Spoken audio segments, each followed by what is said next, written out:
Baik, Tuan Puan semuanya, saya mulai saja kajian pada malam hari ini. Hubung MC-nya berhalangan, jadi saya borong semua pada malam hari ini. Bismillahirrahmanirrahim. Assalamualaikum warahmatullahi wabarakatuh. Waalaikumsalam warahmatullahi wabarakatuh. Asyhadu an la ilaha illallah, asyhadu anna Muhammadar Rasulullah, wala haula wala quwwata illa billah. Puji dan syukur mari kita sama-sama panjatkan kepada Allah SWT yang mana atas rahmat dan karunia kita semua bisa hadir dalam kajian online rutin sepekan sekali. Alhamdulillah kita masuk ke edisi yang ke-26. Salawat dan salam semoga selalu tercurah kepada baginda Nabi Muhammad SAW, kepada keluarganya, para sahabatnya, para tabi'in dan kita semua seluruh umatnya. Semoga kita semua mendapatkan syafaatnya. Amin ya Allah. Terima kasih kepada tuan-tuan yang telah hadir. Pokoknya selaku salah satu penggerak muamalah juga yang alhamdulillah istiqomah sampai hari ini. Mudah beliau kita doakan sehat dan Amin. Najib Yudi, Amin.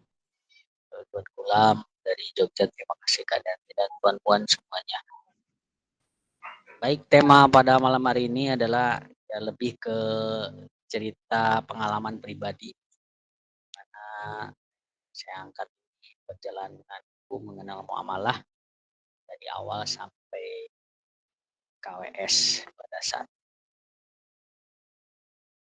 Dan pengenalan terhadap muamalah ini sebagaimana pekan lalu telah saya ceritakan sepintas bahwa saya mulai mengenal muamalah ini berawal dari karena saya dan istri memang senang mendengarkan ceramah Ustadz akhir zaman pada saat tahun 2019 itu lagi itu. Suaranya hilang timbul. Suaranya sekarang jelas? Hilang timbul. Ya, sekarang jelas. Ya, mungkin kurang dekat ya.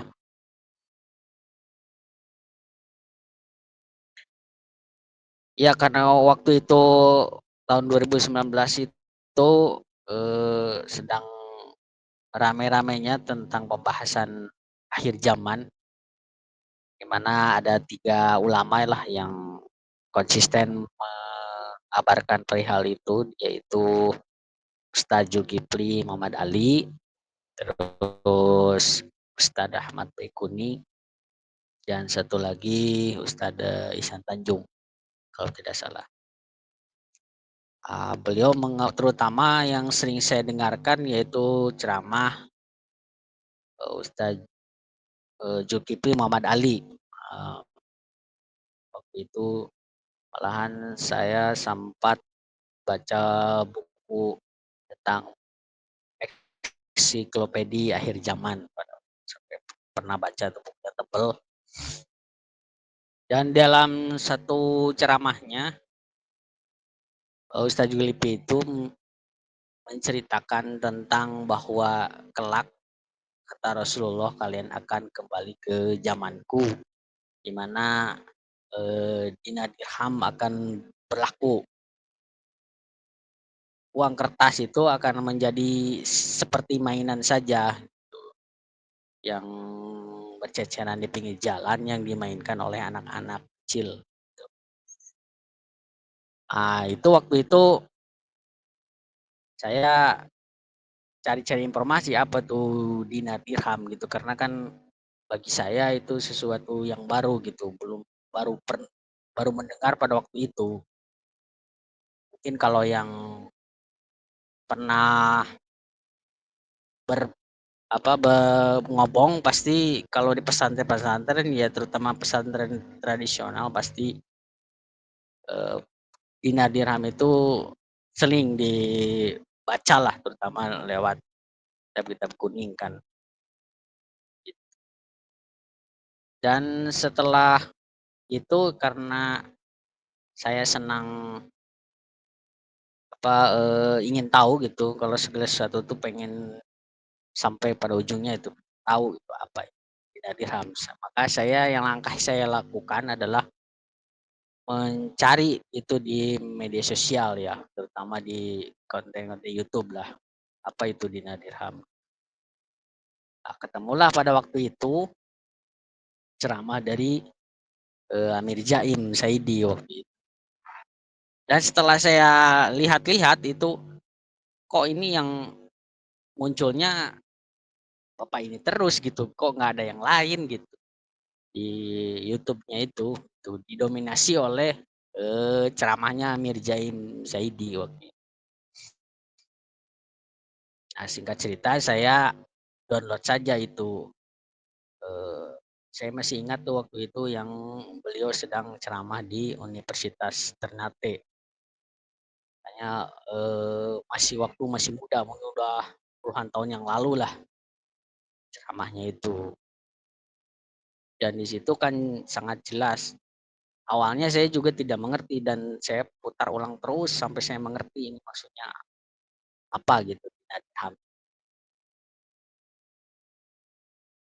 karena kan saya dari perjalanan sebelumnya memang kan seneng, berpetualang dengan ikuti berbagai, komunitas-komunitas agama Islam gitu.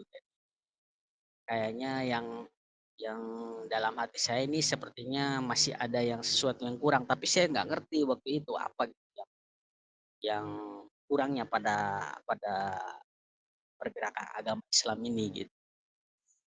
Sampai akhirnya saya, menemukan ilmu tentang muamalah ini gitu. Singkat cerita waktu itu saya kan kalau sama istri itu kan jadi satu samalah gitu, misalkan waktu itu senang sampai istri juga punya sahabat sesama teman kerjanya waktu itu, sama juga itu senang mengikuti ceramah-ceramah Ustaz Akhir Zaman. Kita, satu frekuensi lah, diskusi sama istri di rumah tentang peristiwa-peristiwa akhir zaman. Sampai akhirnya saya yang menemukan ya ilmu dari Amir James Saidi ini gitu. Dan saya diskusi sama istri, oh sepertinya ini pembukanya dari sini, yang, kita cari-cari ini, pembukanya untuk melangkah kita di zaman ini tuh sebenarnya harusnya dari sini gitu mulainya. Padahal saya sendiri kan ya cuma apa, mengikuti secara nalar logika aja dan secara keyakinan diri gitu, dalam diri, bahwa dari sinilah sebenarnya mulainya gitu. Kita untuk, membangkitkan Islam itu secara menyeluruh lah. Ya waktu itu saya juga bingung waktu itu karena saya di Sukabumi waktu itu, saya mesti carinya kemana ini kalau mau pengen mempelajari muamalah ini secara mendalam gitu. Ya akhirnya saya kan suatu ketika, menemukan, kajian Amir Jaim itu di Bogor, di Masjid Biru Bogor, Ciawi. Kalau orang menyebutnya sih itu Masjid SBY karena mungkin, yang dibangunnya mungkin oleh, eee, mantan Presiden Republik Indonesia Bapak Susilo Bambang Yudhoyono. Itu dapat informasi saya dari IG tahun 2019 akhir kalau nggak salah, bulan Desember kalau tidak salah. Nah, kalau saya mengenal muamalah ini pertengahan pertengahan tahun 2019. Nah, akhirnya waktu itu kebetulan waktu itu ada informasi bahwa ada kajian di masjid tersebut dan ada pasar muamalahnya. Nah, pas dalam pikiran saya, wah ini pas berarti saya kan bisa sekalian semuanya gitu, ketemu, Amir Jaim secara langsung dan melihat pasarnya langsung, pasar muamalahnya secara langsung. Maka pada waktu itu saya berangkatlah dari Sukabumi itu ke Ciawi. Lah bisa ketemu komunitas komunitas di Ciawi waktu itu sebelum ada peristiwa gitu kan di Ciawi itu kan geraknya itu, Pak Boim waktu itu dan beliau mengadakan, kajian tersebut dan acara tersebut, Ciawi tersebut. Walaupun dalam perjalanannya, ada peristiwa yang kurang enakan pada waktu itu karena masalah, eee, tidak amanah. Jadi yang penggerak ke Ciawi itu terbawa, jadi di-blacklist lah gitu Ciawi, Bogor. Singkat cerita ya saya pulang dan ketika ada, pasar lagi di masjid itu sebelum menyatakan blacklist itu, maka saya berangkat lagi, saya menyaksikan, saya diskusi pada waktu itu kan dan waktu itu saya menukar dirham untuk kedua kalinya dan waktu ada kajian itu ya saya sempat, berfoto sama Jaim bahwa saya senang sekali waktu itu karena bahwa selama ini kan saya melihatnya hanya di, media sosial, waktu itu kan bisa bertatap muka langsung dan saya bisa bertanya waktu kajian. Kalau tidak salah waktu itu saya menanyakan perihal, menabung, Mike, Mike. menanyakan tentang menabung seandainya, bank itu sudah tidak ada gitu. Mirjai menjawabnya yaitu dengan wadiah itu. Mungkin sebentar lagi, oh sekarang sudah ada bukunya itu tentang wadiah itu sangat penting juga tuh dimiliki dan dibaca oleh tuan-tuan semuanya. Nah di pasar itulah maka saya, bertemu dengan komunitas muamalah itu dan saya diskusi bagaimana tentang Dina Dirham ini dan waktu itu saya juga membeli buku pertama kali dari terbitan Pustaka Adina dan penjualnya itu kalau nggak salah itu Mas Aming waktu itu, waktu di Bogor itu. Nah dia mengutarakan, "Ya silakan pilih saja," katanya, "yang mana yang suka," katanya, "cocok." Akhirnya saya memilih buku yang warna biru yaitu, Islam Pemerintahan Tanpa Negara gitu, Perdagangan Tanpa Riba, kalau nggak salah itu judulnya. Nah ini kata Mas Aming waktu itu, "Wah ini pilihan yang tepat," katanya, "bagi antum yang baru mengenal muamalah." Maka buku itu saya beli dan saya pulang baca di rumah, dipelajari, dibolak-balik gitu. Maksudnya apa sih ini, Islam pemerintahan negara. Kan selama ini kita berpikirnya bahwa kalau tanpa negara itu kan kita sepertinya tidak bisa hidup gitu pada saat ini. Mungkin pemikiran saya waktu itu ya sama pada secara umum lah gitu, seperti itu. Makanya saya tanda tanya besar itu. Jadi memang, memahaminya memang tidak serta-merta langsung mengerti gitu. Tapi justru ketika kita sudah paham tentang isi buku itu, maka, mindset semua pemikiran kita yang selama ini tentang Islam itu kan karena mohon maaf, karena isu-isu, tentang kayak seperti Al-Qaeda, ISIS dan lain sebagainya, tentang isu-isu terorisme, membuat kita menjadi Islamofobia lah. Karena saya kan mengalami waktu itu ketika waktu di Jakarta kan lagi booming-booming-nya Osama bin Laden itu bagaimana respon masyarakat dari obrolan-obrolan pinggir jalan itu sama teman-teman gitu kan, itu sangat luar biasa efeknya gitu.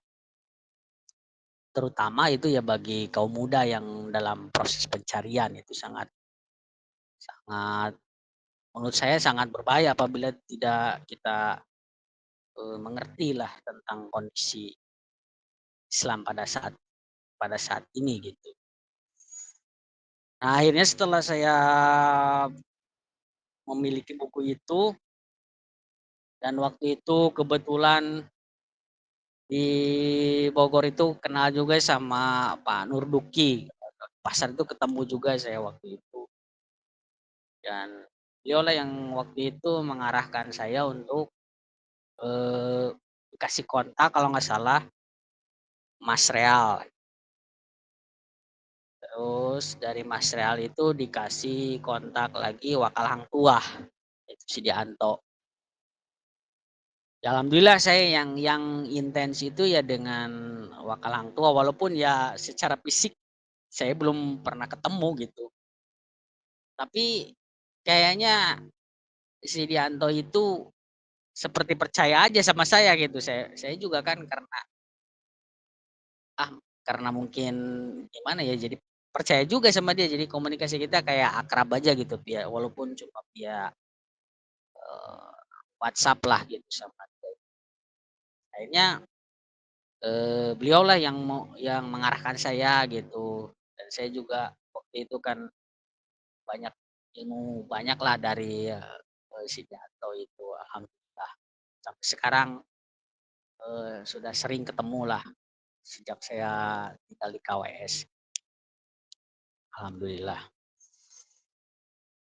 Dan beliau sebenarnya salah satu saksi kunci juga ketika, peristiwa pasar muamalah itu, di Depok itu. Makanya saya sempat kemarin ngobrol sama beliau, "Ya cobalah, Abang tampil," saya bilang, "di kajian sebagai untuk konfirmasi seperti apa sih kejadiannya pada waktu Depok, pasar muamalah Depok itu. Ini penting untuk mengedukasi masyarakat."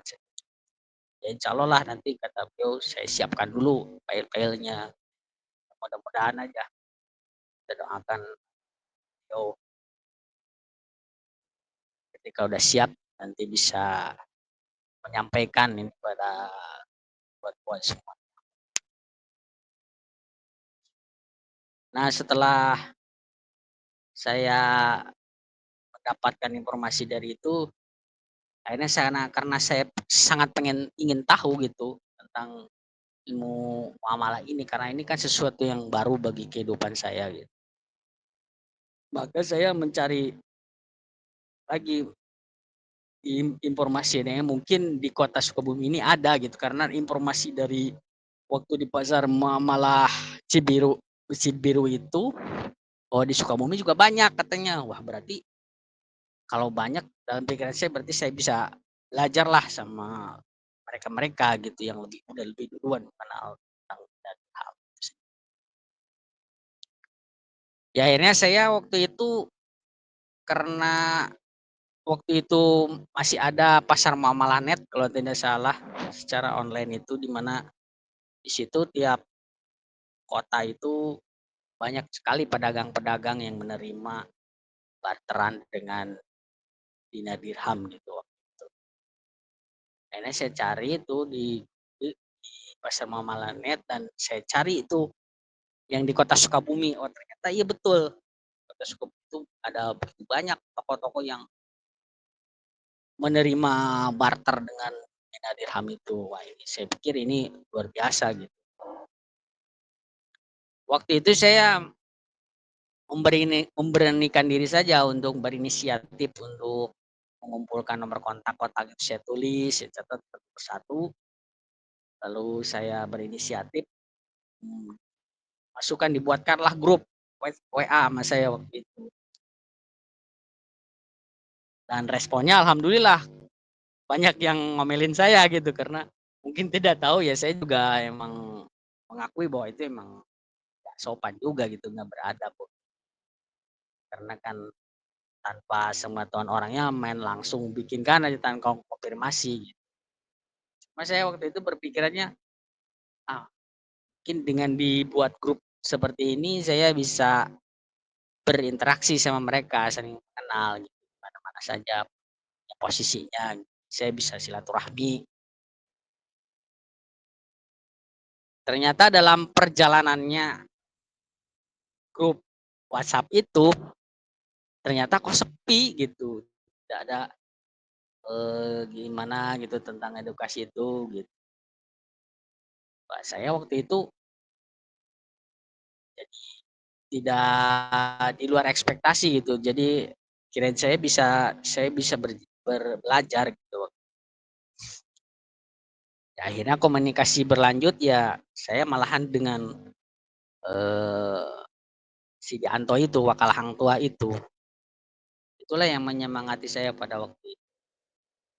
Ya akhirnya setelah saya memahami walaupun belum menyeluruh tapi saya memahami tentang jalan muamalah ini dan, saya punya keyakinan dalam diri dan juga saya, berdiskusi dengan istri gitu, dan kita bersepakat gitu, dan akhirnya saya memberanikan diri waktu itu.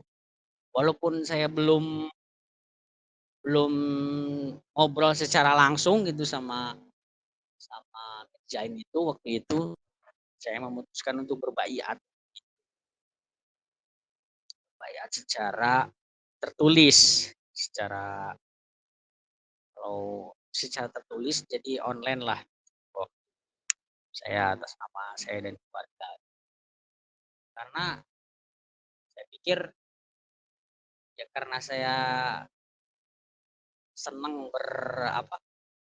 berkomunitas gitu, jadi kayaknya ini sesuatu yang baru, makanya saya waktu itu memutuskan bahwa mudah-mudahan ini pilihan tidak salah saya gitu.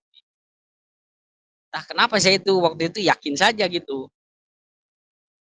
terhadap, Amir Jaim itu, akhirnya kan saya putuskan untuk berbaiat. Dan setelah berjalannya waktu kan waktu itu, kebetulan waktu itu tahun 2021 kan Covid, waktu itu jadi, waktu itu jadi seperti momentum lah Covid itu bagi saya pribadi sekeluarga. Ya karena yang pertama waktu Covid itu ya saya bisa membuka pasar muamalah di Sukabumi untuk pertama kalinya tahun 2021 di bulan Agustus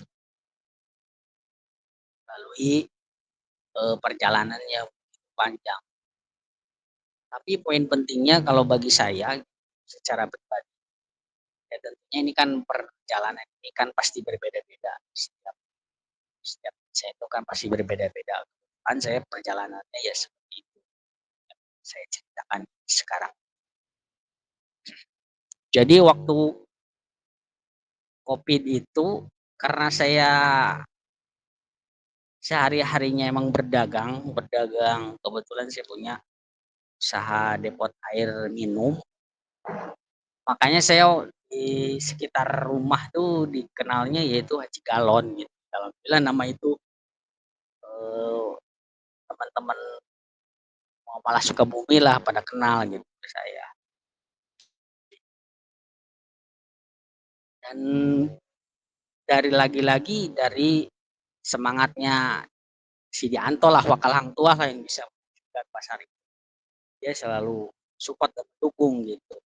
Walaupun saya waktu itu ya modal nekat lah karena kan saya baru gitu, baru mengenal muamalah juga belum lama,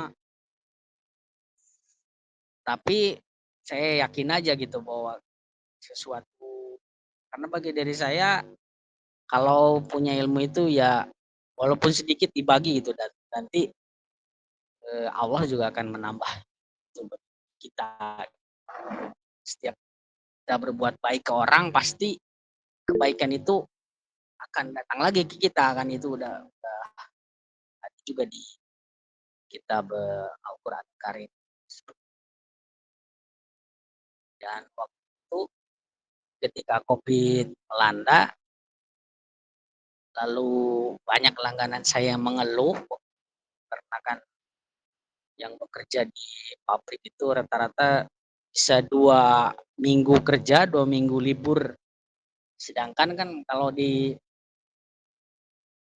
tinggal di perumahan kan kalau cicilan itu tetap berjalan kan, cicilan banyak kebutuhan lah, hanya soal rumah dan mungkin kendaraan gitu dan lain sebagainya. Akhirnya waktu itu saya, entah kenapa spontan aja tuh di pikiran saya, waktu itu membentuk grup WhatsApp jual beli di lingkungan tempat saya tinggal itu kan, di lingkungan tempat saya tinggal itu ada sekitar 3 RW dan 9 RT, jadi sekitar 1000-an lebih lah yang tinggalnya, kalau ngitung secara kepala.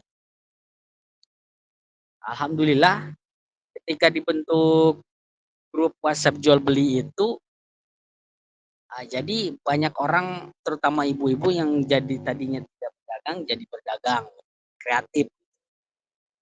Ternyata respon masyarakat juga antusias itu karena kan waktu itu kan tidak boleh mengurangi apa, kerumunan itu kan, jadi orang males pergi gitu, cukup rumah aja gitu, apa pencet-pencet jadi pesanan datang. Alhamdulillah itu sampai 2 grup WhatsApp dan ketika itu sudah berjalan, saya kepikiran juga bahwa, "Wah ini kayaknya mumpung para pedagangnya ini lagi pada semangat gitu, momentumnya nanti kalau ditunda nanti hilang momentumnya." Nah, makanya kalau dalam, apa, kehidupan saya tuh kalau momentum itu penting gitu, karena kan momentum itu nggak mesti datang terus-menerus gitu. Ketika momentum datang harus kita cepat tangkap gitu. Dan waktu itu saya pikir, wah ini kayaknya tepat untuk, buat pasar nyatanya, tapi di situ nanti ada pasar muamalah gitu. Tapi waktu itu saya bingung juga di Sukabumi siapa yang mau berdagang ya kalau ada pasar muamalah gitu. Saya komunikasi lagi sama, wakalang tua itu. Saya kata wakalang tua, "Udah ada 3 orang juga bisa," katanya, "langsung jalan aja, nggak apa-apa, namanya juga baru," katanya.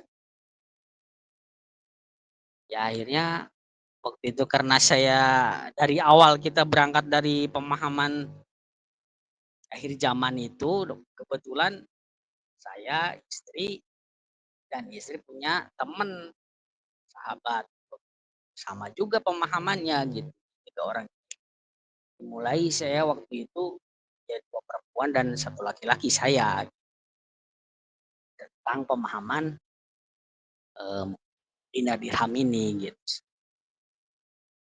Nah dengan berjalannya waktu, ya alhamdulillah dengan cerita secara detailnya kan kemarin sudah ceritakan, tapi mungkin kemarin ada yang tidak hadir, saya ceritakan lagi tentang proses, dibukanya pasar muamalah pada waktu itu.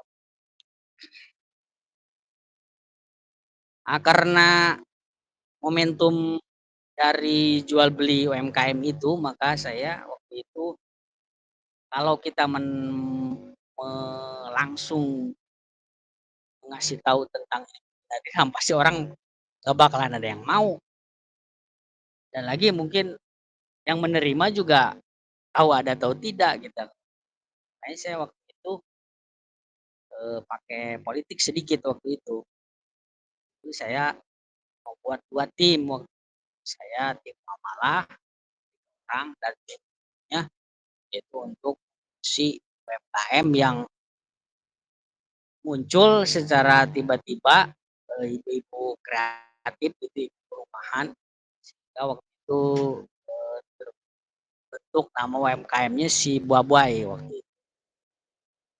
Jadi si Buabuay itu singkatan agak nyeleneh juga waktu itu, silaturahmi ibu-ibu, bapak-bapak lebay gitu. Jadi saya singkat waktu itu si Buabuay. Alhamdulillah UMKM itu bisa dikenal lah masyarakat.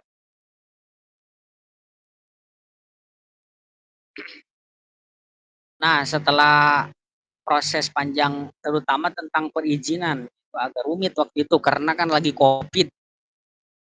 Karena kalau kita berhubungan dengan pemerintahan kan, yaitu yang terkecil yaitu RT RW, agak rumit waktu itu perjalanannya.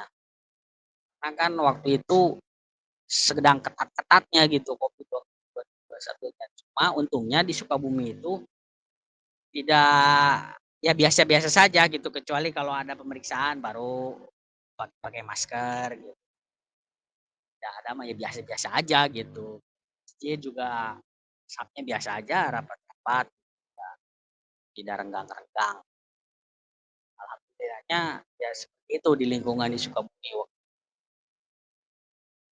Nah, sehingga pada waktu itu, eee, perizinan dari RT RW itu udah sampai mau final waktu itu. Tiba-tiba di satu titik, ada satu RW itu membatalkan.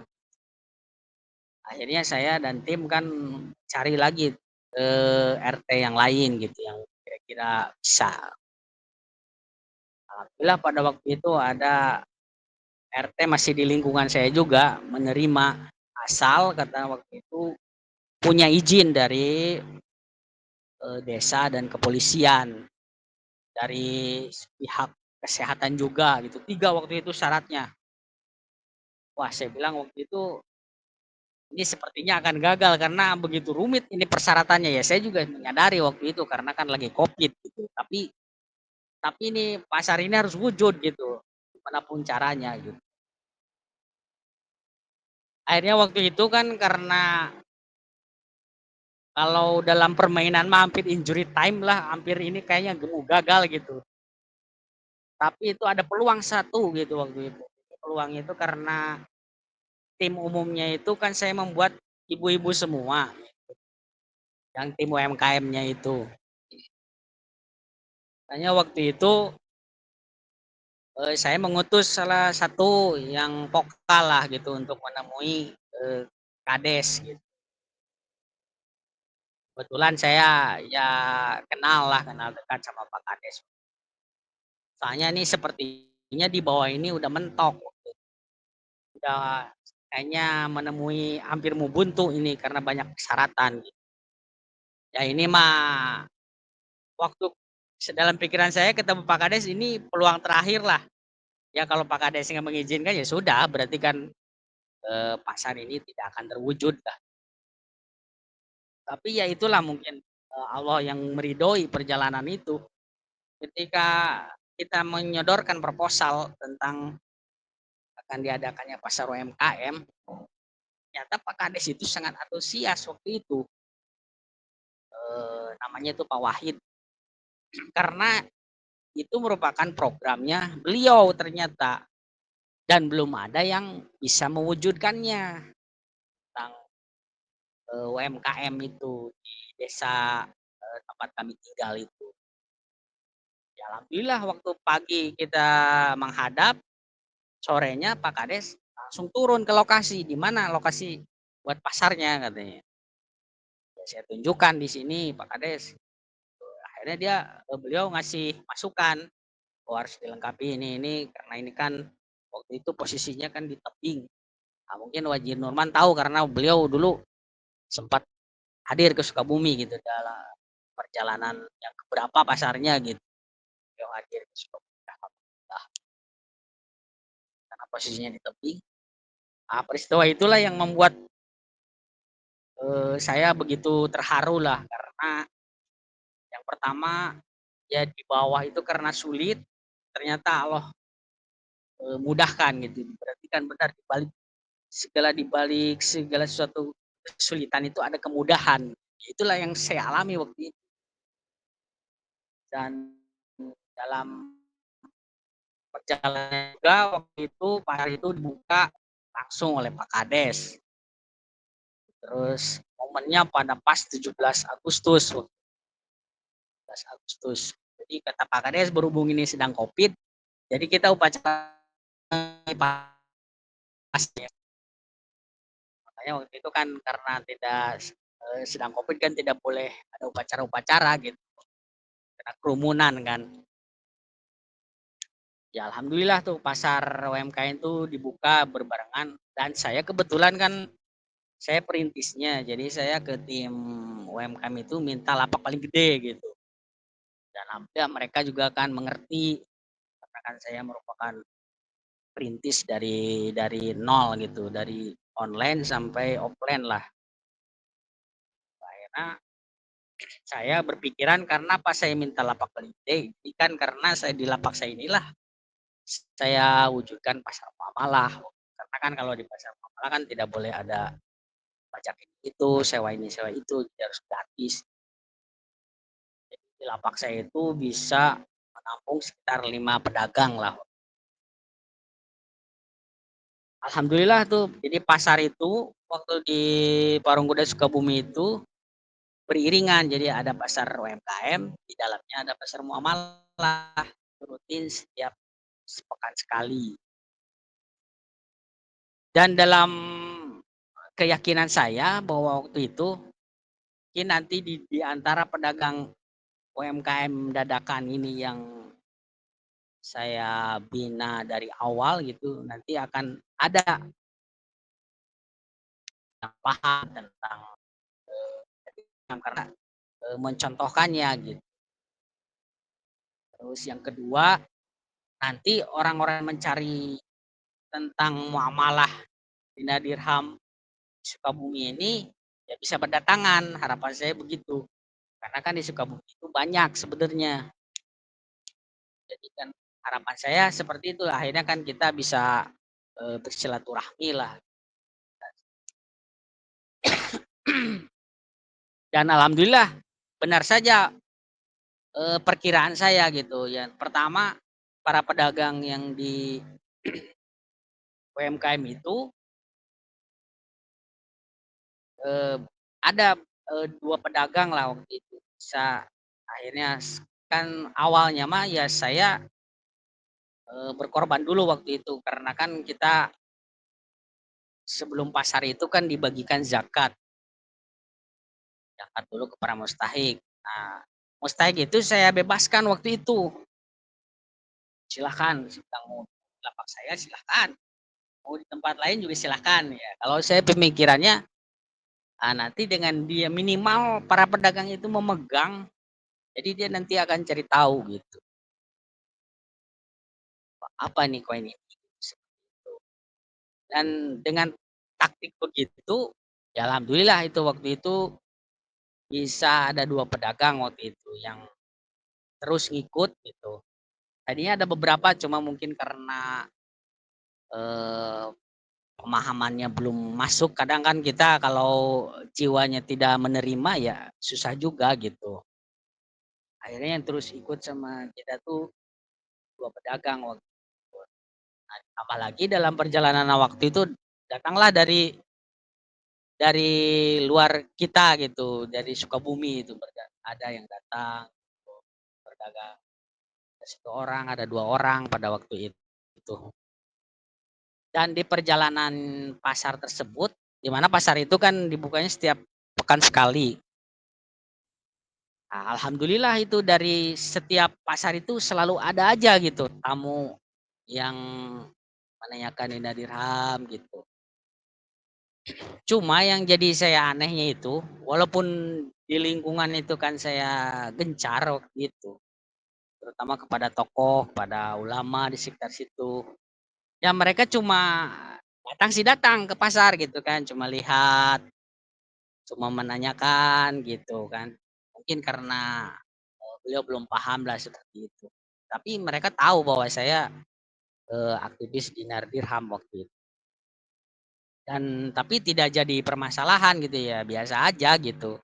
Karena mungkin dalam hati beliau-beliau mungkin tahu gitu bahwa mereka pelajari di waktu di Kobong di pesantren itu.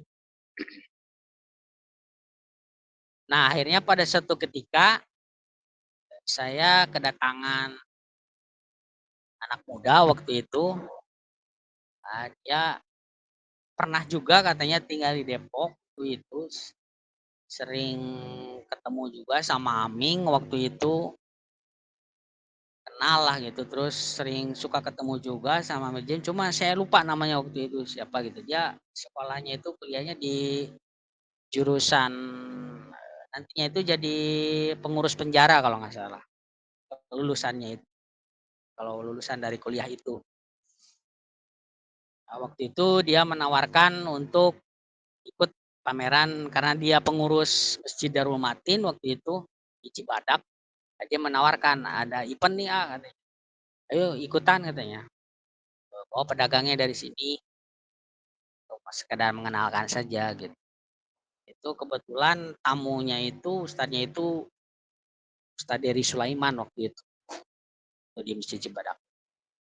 Ya alhamdulillah waktu kita buka stand dinner di tempat itu tuh, ya nggak ada yang nanya satupun waktu itu gitu.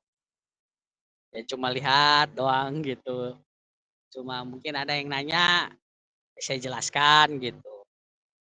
Walaupun kita pakai spanduk juga waktu itu kan. Ya namanya juga di pameran itu dan itu juga diberi kesempatan aja udah alhamdulillah gitu. Nah yang di berikutnya itu di pasar berikutnya datanglah itu, kejadian waktu itu. Ya dia aktivis 212 dari Cicurug waktu itu. Nah dia datang ke pasar di Parung Kuda. Nah, beliau ngobrol, ternyata beliau itu pernah mengundang Amir Jaim tahun 2012 di masjid tempat tinggalnya itu. Akhirnya dia mengungkapkan ke saya, "Waduh, antum Haji Galon," katanya, "dalam waktu singkat," kan saya cerita dulu kan dia pengen tahu perjalanannya gimana sih, ceritain. Kata dia, "Wah, antum cenah dalam waktu singkat bisa buka pasar, saya nih yang dari 2012," katanya, "belum bisa buka-buka pasar sampai sekarang. Bantuin atuh buka di sana," katanya. Akhirnya waktu itu kan saya, "Ya insyaallah nanti saya atur kondisinya di sana gimana."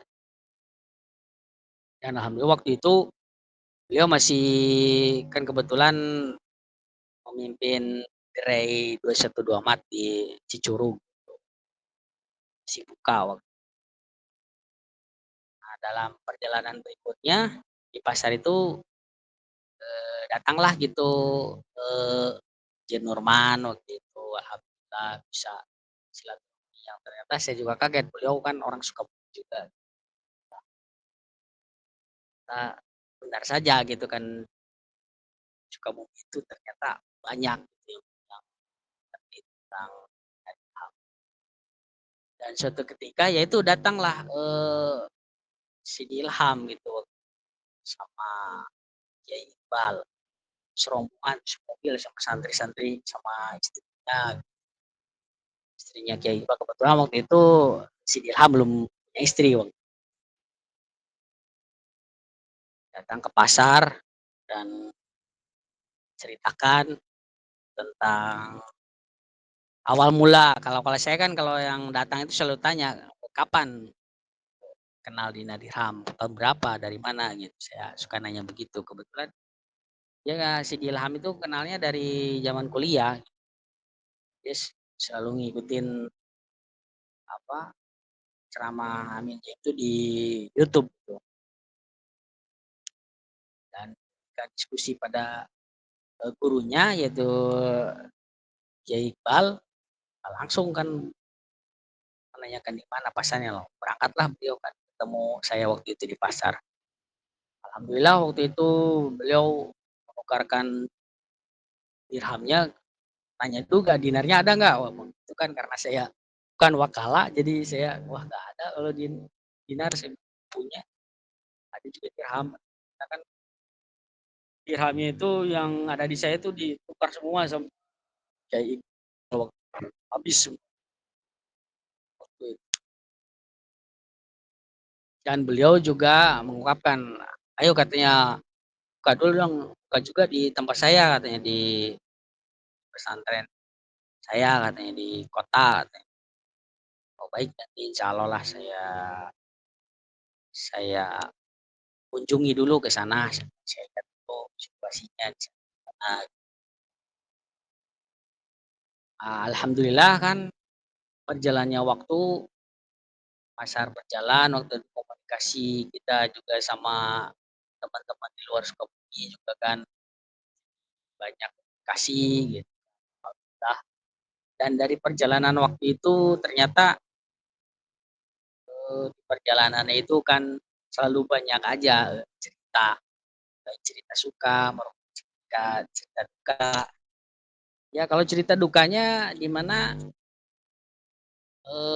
apa dalam suatu perjalanan itu kan pasti ada yang datang, ada yang pergi, tinggalkan kita, tinggalkan pikiran kita secara menyeluruh gitu. Dan kadang kan hal-halnya itu kan sebenarnya menyangkut dirinya pribadi masing-masing kebanyakan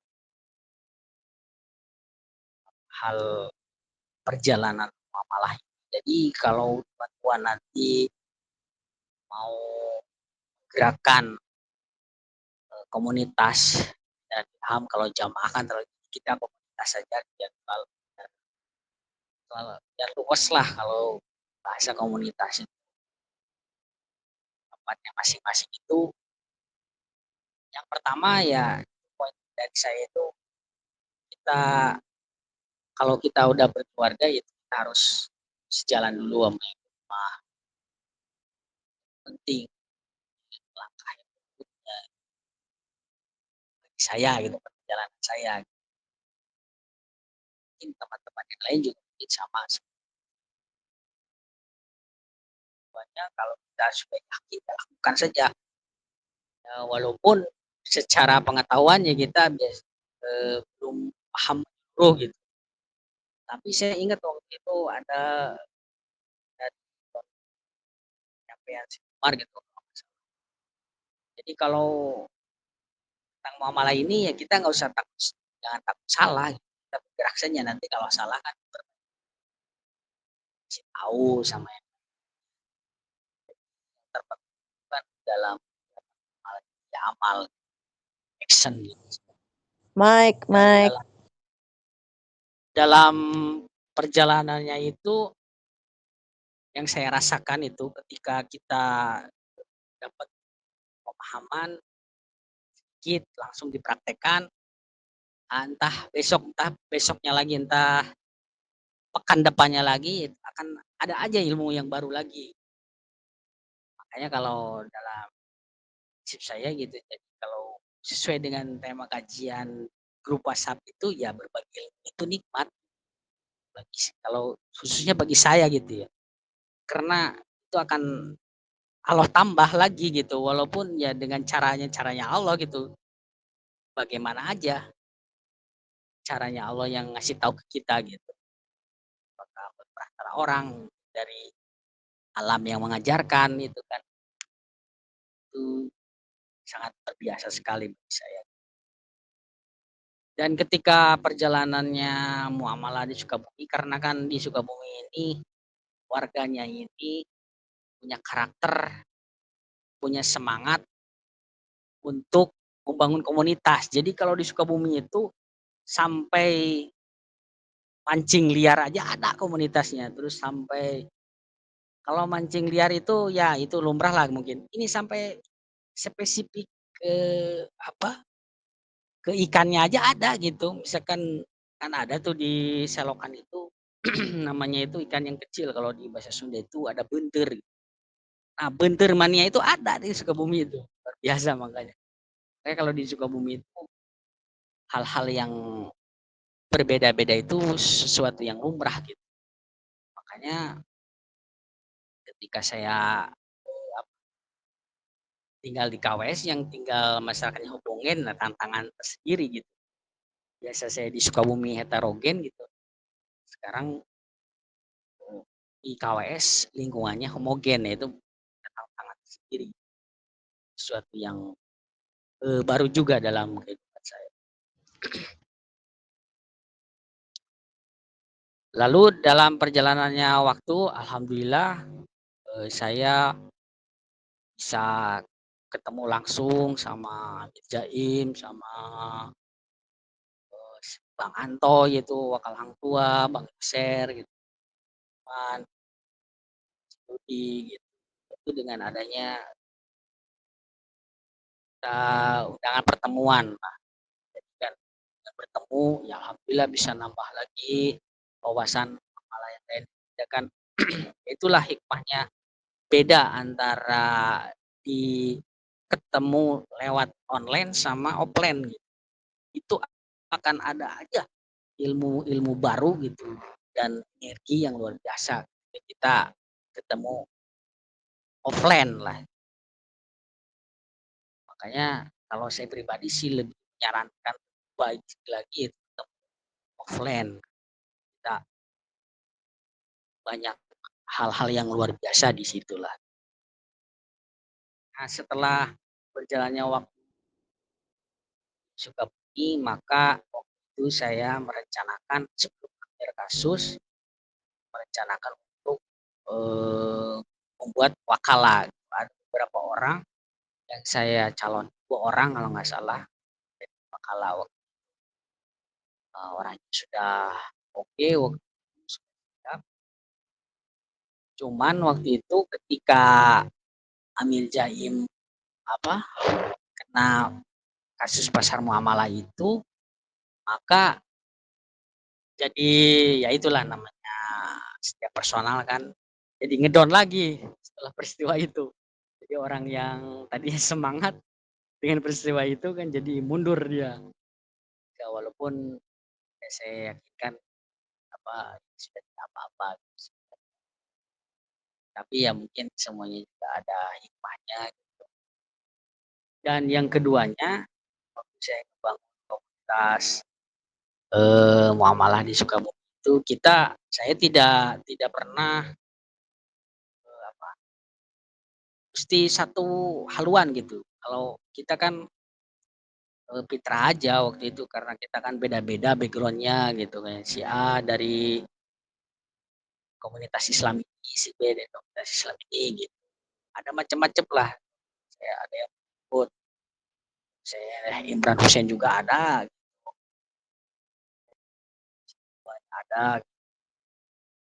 yang dari apa, ikut Poro juga ada, waktu yang dari Poro ada. Tapi justru dengan kita mengedepankan silaturahmi, justru jadi enak gitu. Dan saya pribadinya, kita mereka juga jadi welcome dan ketika Amir ditangkap tuh saya tanya waktu itu satu-satu yang sudah aktif lah gitu, amalan, "Gimana nih? Hendro ditangkap, masih mau lanjut apa enggak nih sama saya?" Akhirnya mereka memutuskan ya lanjut, mungkin ada juga yang ya saya mungkin nggak kayak dulu, tapi ikut terus ikut, macam-macam jawabannya. Ya alhamdulillah sampai saat ini yang aktif dan ya siap dan balik saya masih masih bisa aktiflah membuka pasar itu dan alhamdulillah juga dari saham karena ini Sitiaji di Bandung juga udah bisa bisnis juga gitu, optimal. Mudah-mudahan nanti dengan buat yang lama-lama bisa kembali lagi, bisa hidup lagi lah, bisa seperti zaman dulu lah. Saya dengar cerita-cerita dan senior saya jadi gimana pergerakan orang-orang Bandung. Dan yang berikutnya setelah berjalannya waktu, pemahaman juga menambah, akhirnya waktu itu kan sempat juga saya sebelum ke KWS itu berencana untuk hijrah ke Ketapang. Karena kan, Amir Yasir itu menawarkan program untuk, berkumpul di sana.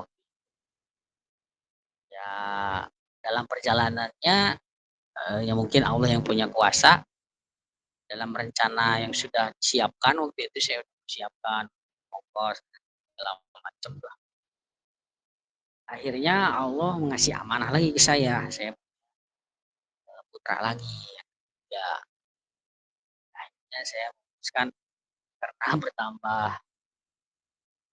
putra dan kemudian istri juga kan kasihan juga, keadaan hamil. Kebetulan, Jaim menawarkan untuk tinggal di KWS.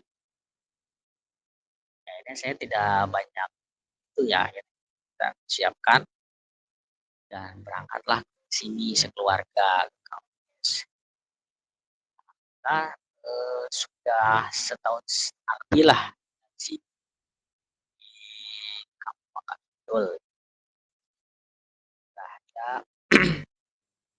ya mungkin alasannya kalau bagi saya pribadi, dalam perjalanannya saya meninggalkan Sukabumi sih, yang pertama ya kita harus, adanya keridhoan, pertama dari orang tua, mertua, karena saya udah berumah tangga ya, terus punya keridhoan dari sana sini. Dan waktu itu juga saya kan karena di lingkungan tempat saya tinggal itu saya aktif kan di Mas KRT-an kan dari awal saya masih dapat di DKM juga saya sebagai petugas Jakat kan, kepemudaan juga jadi bendaharanya. Jadi waktu mau pindah ke sini tuh perlu proses dulu karena kan perlu, pertanggungjawaban laporan serah terima ke apa-apa yang saya emban amanah dan itu bagi saya dalam perjalanan saya membangun muamalah juga itu dengan kita berada di bagian lingkungan kita, ya justru kan jadi, mereka itu jadi tidak curiga hal-hal negatif kita gitu, kalau dalam pengalaman saya. Ketika kita menjadi bagian, dari segi pemerintahan gitu, bagian keagamaan, bagian jadi orang mengenalnya, "Ah, si Haji," katanya, dia juga kan orangnya aktif, oh nggak apa-apa kan mungkin gitu dalam pikiran sederhananya sangkaan orang kan. Kan kalau pemikiran yang ekstrim kan ngelihat Dina Dirham ini kan jadi pikiran, waduh kayaknya ngebangun negara dalam negara nih, pasti pikiran orang kan gitu, duitnya aja nih digenti, gitu. Ada tuh saya juga beberapa kali ketemu beberapa ulama waktu suka ya, ya responnya emang macem-macem, mohon maaf ya saya ceritakan nih kalau ketemu orang ulama ahli hikmah, beliau malah ini bagus untuk pakai ini, buat apa ya namanya, hikmah kan tukang suka buat di skripnya, apalagi kalau Dinar kan, kalau dari padahal itu anak tokoh tokoh tokoh ulama ternama lah di Ciambar tuh. Malahan itu link-linkannya udah tingkat nasional waktu itu. Kelas menteri aja kayak Pak Wiranto itu waktu datang tuh selalu naik ojek katanya. Karena kalau oh pengawal nanti takut digebukin katanya di sini. Gitu. Saking kerasnya gitu. Linknya itu kan waktu Pak Ijik gitu sebut. Alhamdulillah waktu eh, lama tersebut tinggal saya hadir dan saya membopong ya apa jasadnya lah untuk juga. Nah, kalau ke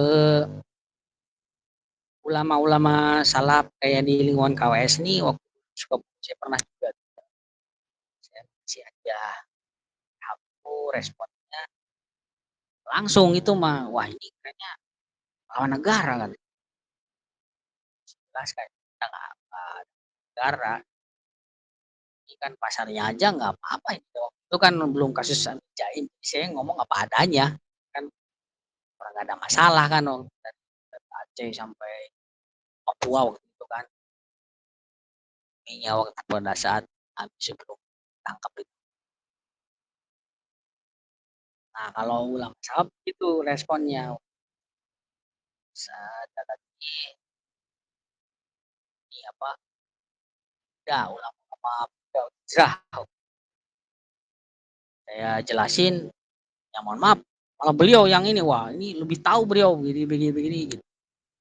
Tapi ketika saya ajak nanti saya konfirmasi dulu lah ke jamaah saya.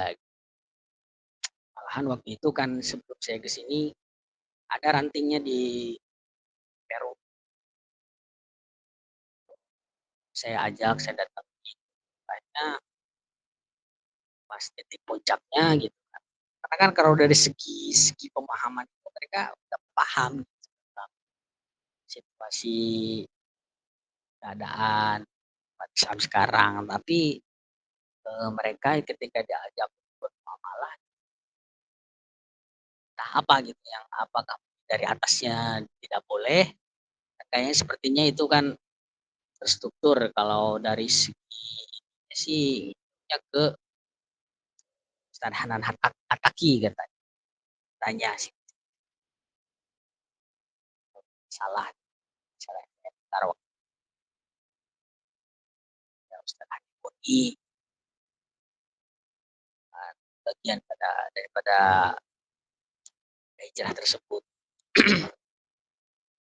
Malahan di satu ketika sebelum saya kesini pernah saya datang lagi itu dan saya terangkan sampai saya debat di satu ruangan gitu karena dia mengajak di ruangan si pentolannya itu ya saya ke ruangannya saja. Dan selanjutnya saya jelaskan gitu kan untuk paham cuma alasan dia ya nanti saya mau ngomong dulu sama guru saya dan akhirnya di pertemuan kedua setelah saya desak lagi kan waktu itu akhirnya mereka memutuskan sepertinya kita berbeda jalan Pak Haji kan saya ya, mudah-mudahan kita nanti bertemu Padang Mashar karena sepertinya kan ujung dari perjalanan kita ini sama sebenarnya sudah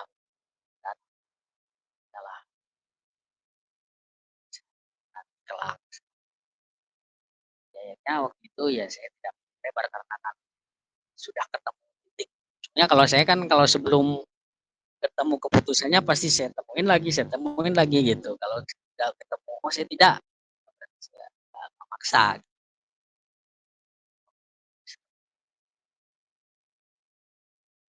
Dan akhirnya sampailah saya persiapan perjalanan KWS. Nah, karena kenapa kami sekeluarga memutuskan sini KWS mencukupi. Yaitu saya berangkatnya dari pemahaman tentang zaman dan awalnya kan pesta itu dengan harap makin ke depan itu akan semakin enak zaman ini akan semakin berat. Pak, anak ikat lah kalau bahasa Ustaz ini kan ikat lah anak istrimu. Setelah saya memahami apa namanya memahami ilmu muamalah dari Jaim, ternyata apa yang dimaksudkan mungkin beliau juga tidak ngerti gitu. Sebatas ya itu aja, sebatas diam aja di rumah. Nah, secara pemahaman dari muamalahnya justru lebih daripada itu luas.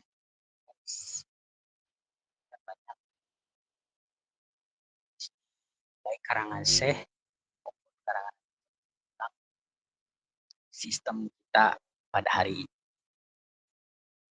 Dan yang kedua, apa yang buat saya berangkat ke sini itu di mana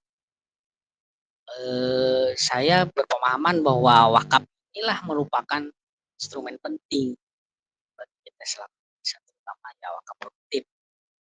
Karena kan dari histori kita kalau dipelajari dari Daulah Utsmani bahwa ketika dinar dirham itu hilang, ya wakafnya juga hilang.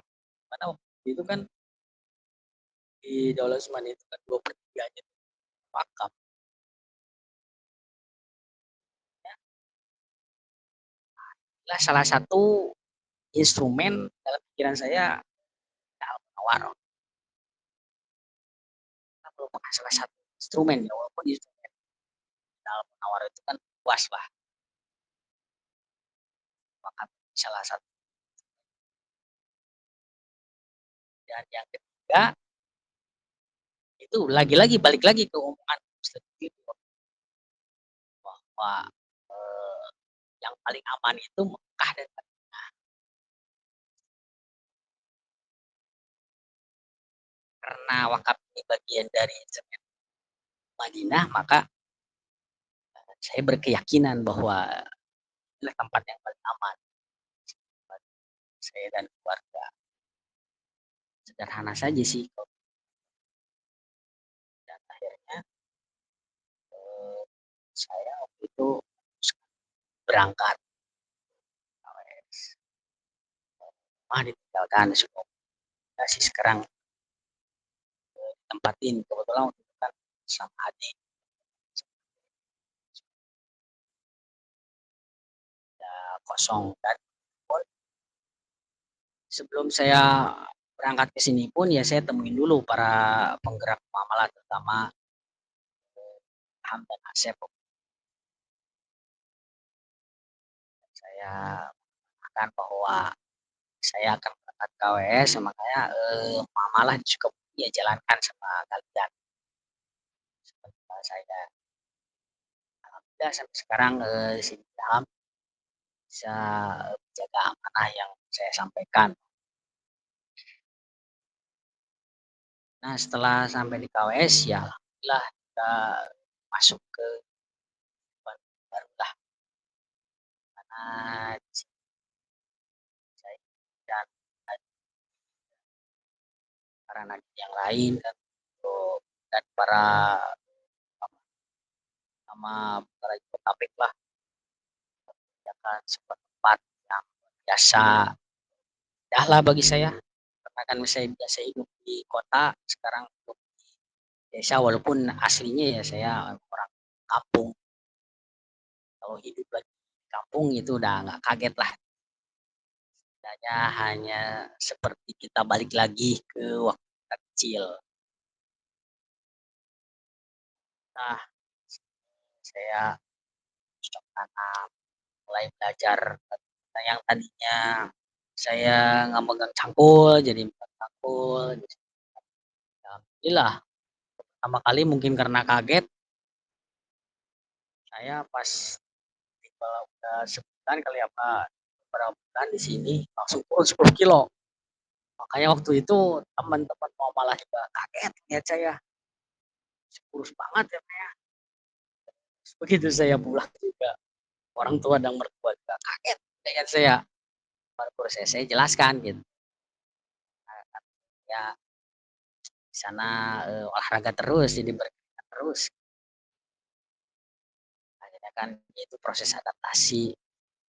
Akhirnya alhamdulillah setelah, berjalannya waktu jadi badan pun kembali nyetel lagi lah, walaupun tidak balik lagi seperti zaman Sukabumi kan. Kalau Sukabumi kan cuman duduk keliling-keliling, motoran gitu kan, kurang olahraga gitu, gerak.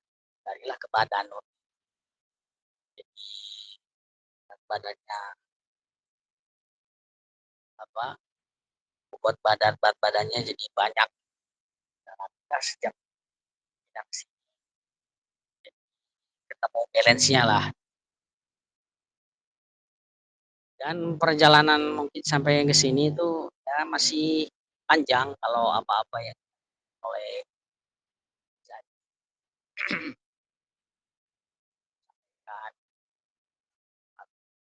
masih panjang lah perjalanan tentang apa, membangun diri kita, keluarga kita, masyarakat.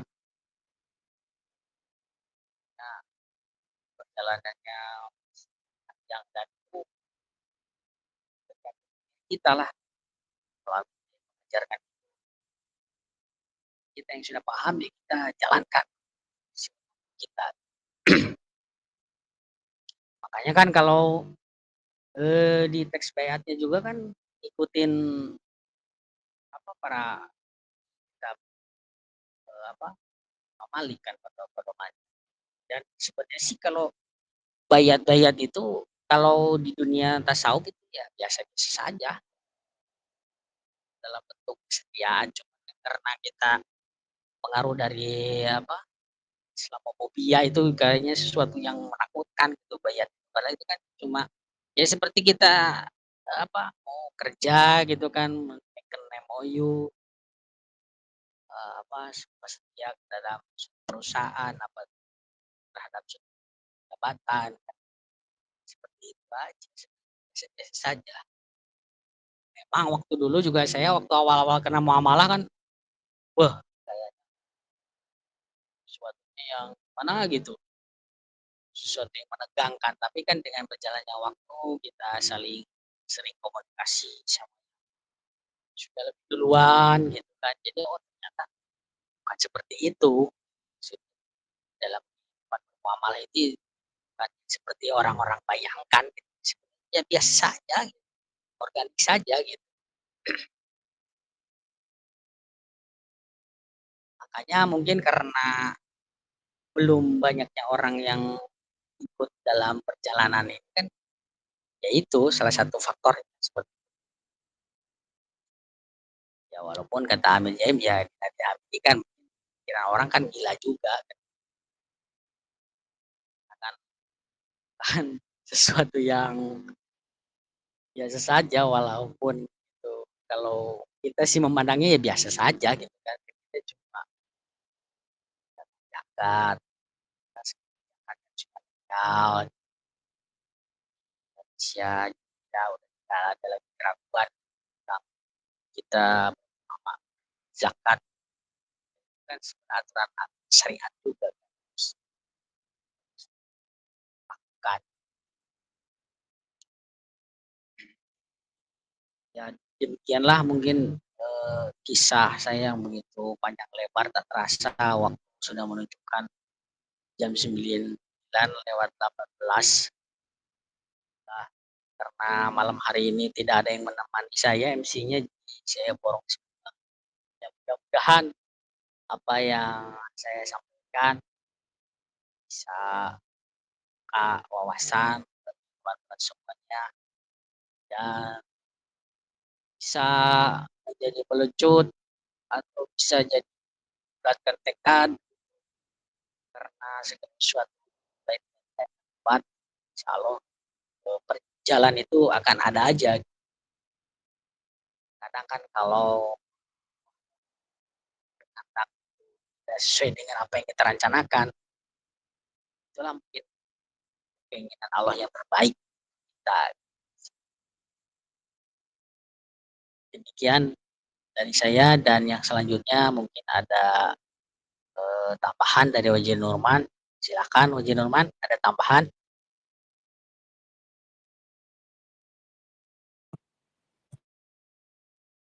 Wajir, mau nambahin? Silakan. Ya, baik. Ya, Assalamualaikum warahmatullahi wabarakatuh.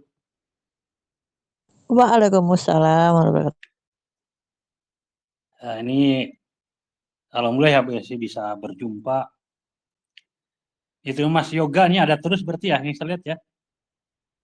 Iya. Iya, Jadi alhamdulillah. Mas Yoga. Iya.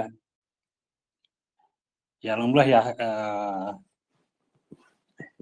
kita bisa berbagi pengalaman yang tentu yang utamanya sih menjadi aksi gitu ya, artinya mungkin kayak besok ada pasar muamalah dan sebagainya gitu. Karena itu ya disyukuri ya, kita kan kadang menyampaikan terkait dinar dirham ini sudah kepada siapapun, tapi ada yang Allah buka hatinya, ada yang tidak, ada yang hanya sekedar pengetahuan, berhenti, ada yang sampai ke aksi, ada yang ke aksi artinya cetak dinar dirham juga, tapi dengan maksud lain ya. Ya itulah perjalanan gitu. Yang jelas alhamdulillah ini dengan di bawah koordinasi Amir Jaim ya terus berjalan gitu ya. Yang tentu semua ada risiko, ada ya masing-masing gitu ya. Apalagi kita sekarang kan 10 Hijriah ya. Kita mengingat Nabi mau hijrah aja kan dikepung. Waktu di satu rumah bareng Sayyidina Ali ya. Lalu keluar dari kepungan itu berjalan ditemani Sayyidina Abu Bakar ya, masuk Gua Thur, itu hampir ketahuan. Ya begitu. Begitu dalam artian kita kan sama-sama menyebut Allah ya, menyebut Allah sekarang, menyebut Allah ketika dapat nikmat, menyebut Allah ketika dalam ancaman, dalam bahaya, tentu semua ada getaran masing-masing. Karena itu kalau kita perhatikan ya hubungan guru dengan murid, yaitu ketika guru dan murid mengalami hal yang kurang lebih tidak jauh gitu ya. Seperti Nabi dengan Sayyidina Ali ketika dikepung,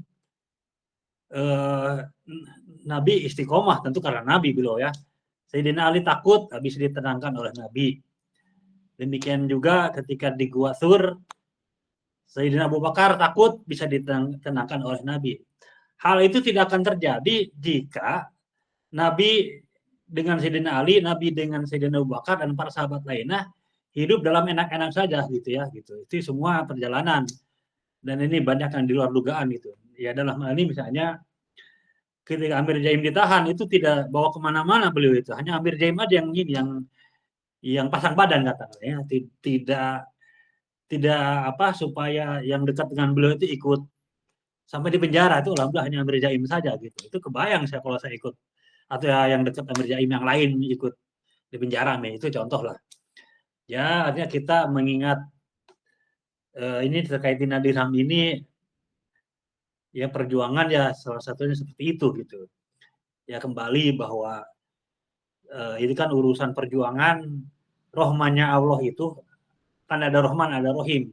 Kalau Rahman itu secara umum diberikan kepada semua makhluk.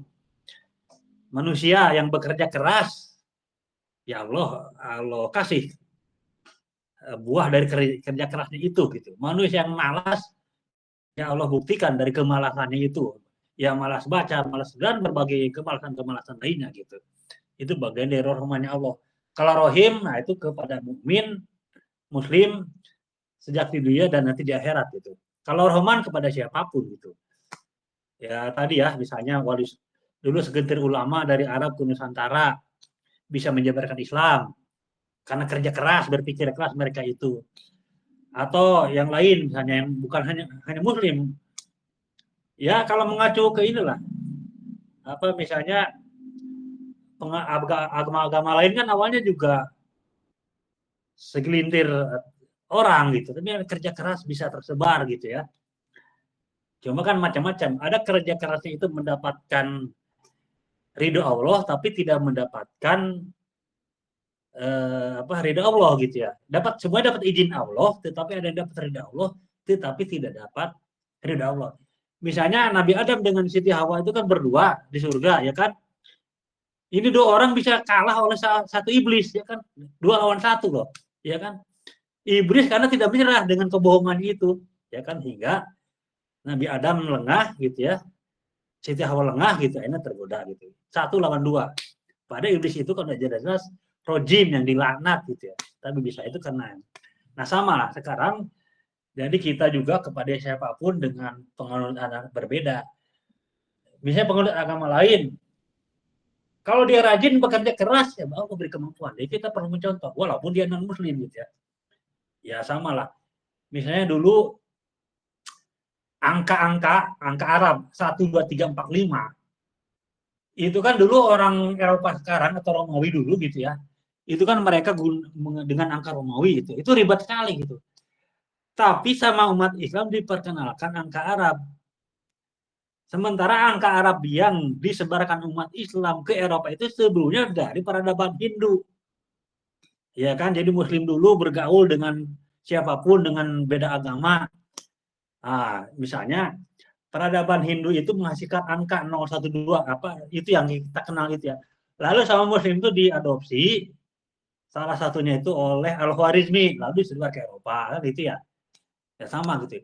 Ya dalam konteks sekarang misalnya orang Cina misalnya bagaimana terkait apa bisa memproteksi warganya dari kejahatan digital itu perlu kita contoh gitu. Tadi ada Rohman, ada Rohim gitu ya. Ini konteks sekarang kan. Sama kan terkait bagaimana kembali dina-dina bisa berlaku dan juga fulus ya tentu teknologi zaman sekarang juga harus kita pahami gitu ya karena kita ketika menyebut Bismillahirrahmanirrahim Rahman Allah itu kepada siapapun itu ketika ada orang non Muslim rajin lalu dengan rajinnya kita dapat manfaatnya itu bagian rahmannya Allah ya dulu misalnya kalau jauh itu harus dengan naik kapal tapi bisa dengan pesawat sekarang kan gitu ya. Atau harus naik tangga, sekarang bisa naik lift. Nah, itu kan hasil manusia yang bekerja keras gitu ya. Bekerja dan berpikir keras. Semua begitu ya. Mungkin dulu, bukan mungkin ya, dulu abad ke-7, abad ke-11 tuh Muslim kan. Sain itu di tangan Muslim, tapi ya secara umum karena Muslim ini terlena merasa puas atas penemuan leluhurnya, sibuk membangga-banggakan leluhurnya, ini jadi lemah. Sementara yang Eropa yang non-Muslim, yang terbelakang bekerja keras, akhirnya maju. Semua begitu. Watilkal ayamu nudawiluha binanas. Jadi ayat Al-Quran itu ada ayat seperti itu. Yang intinya, dan senantiasa hari-hari atau masa-masa itu akan Allah putar. Kan itu. Nah dalam hal ini, alhamdulillah, penggunaan kembali dina dirham itu dipelopori oleh mu'alaf ya Muslim Eropa Syekh Abdul Qadir As-Sufi yang sebelumnya bernama yang nama aslinya Ian Dallas ya lahir dari bangsa Barat yang berpikir dan bekerja keras hingga ilmu beliau tertransmisikan salah satunya ke Amir Jaim.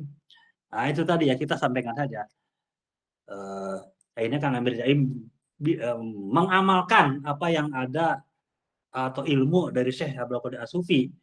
Ya kita sekarang ya itu aja ya dakwah saja. Kalau kita nyampaikan tentang dina dirham ya syukur ya orang bisa menerima. Kalau menolak ya cari yang lain kan gitu ya. Tanpa kita ya ini mungkin pelajaran kita mengelola nafsu kita. Kita kan kadang suka dongkol ya ketika menasihati atau memberitahu orang lain itu tidak mau menerima apa yang kita sampaikan sehingga lalu tergelincir kita jadi yang dipikirkan itu ego kita karena apa yang kita sampaikan itu tidak diterima gitu ya, gitu. Padahal kan mengalir saja gitu.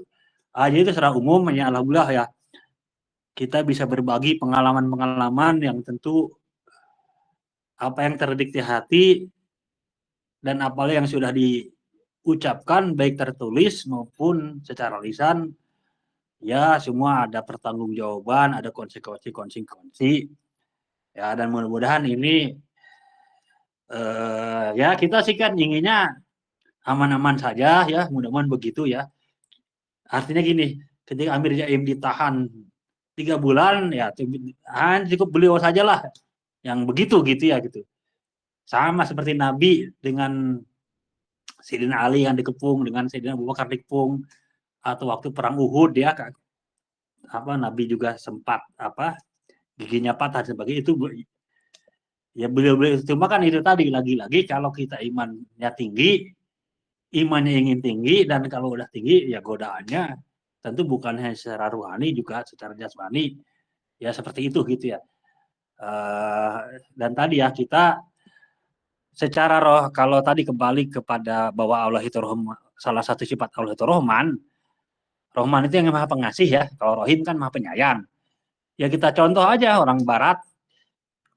Apalagi Baratnya sudah Muslim ya. Itu Rahman Rahim itu. Ya lewat Syekh Abu Qadir As-Sufi atau murid-murid beliau. Misalnya buku tentang Wadiah itu kan murid karya